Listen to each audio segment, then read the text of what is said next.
I mean, they claim to. The reality is they are, giving medication on very limited psychiatric assessment. There are only 2 psychiatric doctors in the whole of Somaliland. So we're talking about 2 doctors for a population of 3.5 million. So you can imagine that actually those doctors being able to see every individual and making sure that there are proper assessments happening, that isn't happening. So people are on drugs, probably quite often for the wrong conditions in the first place. There's no counselling going on whatsoever. So, I mean, in terms of preparing individuals for the return to the community, that isn't happening. I mean, another problem is also families. Families are not aware, they're not told about what the diagnosis might be, why the individual is on this medication. So also in terms of families being able to help the individual once they return to the community, that is just not in place. And that's once again an area the government needs to start working on. I mean, one of the individuals who is in the video and who is quite prominent in our report as well was actually someone we first came across in one of these private centres who was being discharged. He'd been inside for 2 years. He'd been chained for 14 months of those 2 years.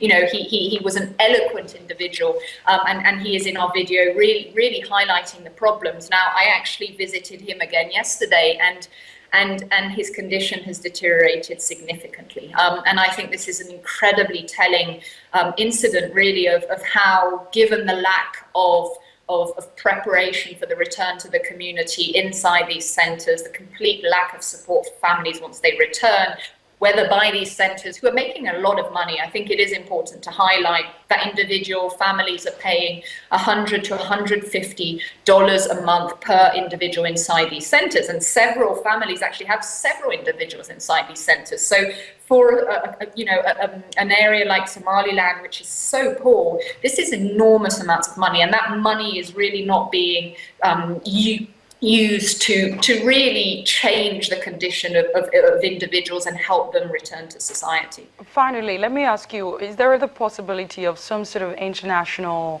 aid intervention, to just come in and help rehabilitate these detention camps?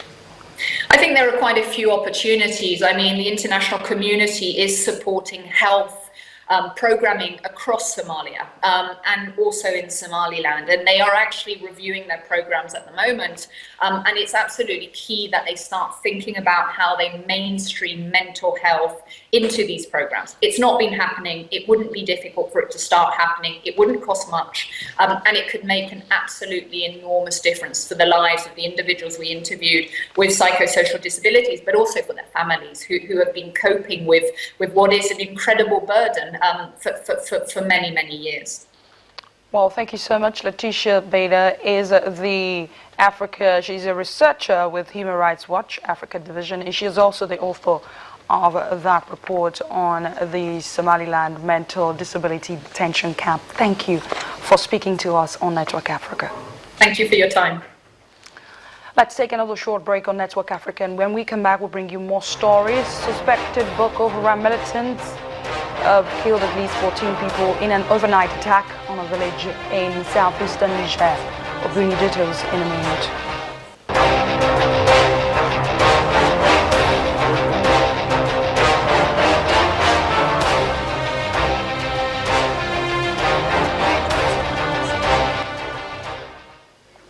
Welcome back to Network Africa. Let's take stories making the headlines in Nigeria. The screening of ministerial nominees has finally come to an end today. Well,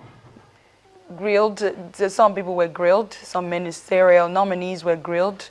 Then it is remaining 5 nominees in the second batch sent by President Muhammadu Buhari.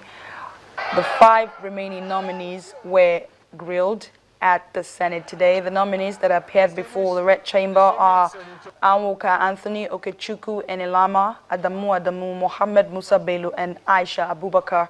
The nominees had different questions thrown at them, ranging from finance, education, and national development. The first to face the grilling process is Okechukwu Enelama from Abia State, followed by Professor Anthony Anwoka from Imo State. The confirmation of the screened nominees will hold tomorrow.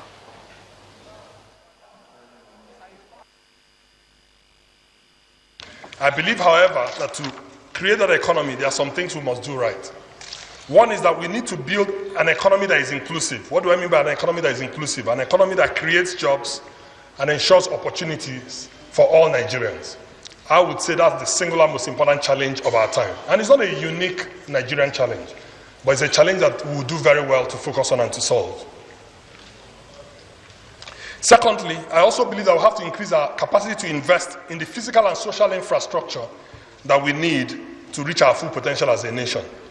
And part of doing that will involve increasing our revenues, particularly the non-oil revenues, in a way that will be significant enough to make us comparable to what you see in other countries.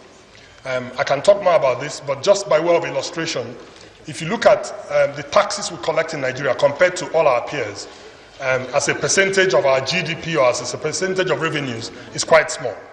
And I believe that no country develops without having some kind of social contract with its people. Part of those social contracts is that as citizens pay their taxes and companies pay their taxes, they also have increasing expectations of their government. And I believe that Nigeria would do well to be part of that social contract. There is no ownership of what is going on in the education sector in Nigeria as of today. The child or the learner is at one page. Government is at one page. And industry and employers of labor at one page. There is no interface, there's no link. What the industry wants to do is not precisely what the school system is doing. What the child wants to learn and how he wants to learn is not precisely what the school system is doing. Now there is a need at this point for the government to declare, if I may request, a kind of state of emergency on our education sector.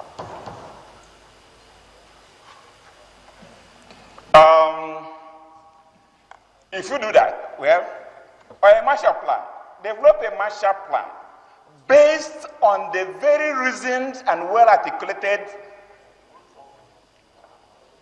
programs listed in the APC manifesto, which has been directed to address these issues.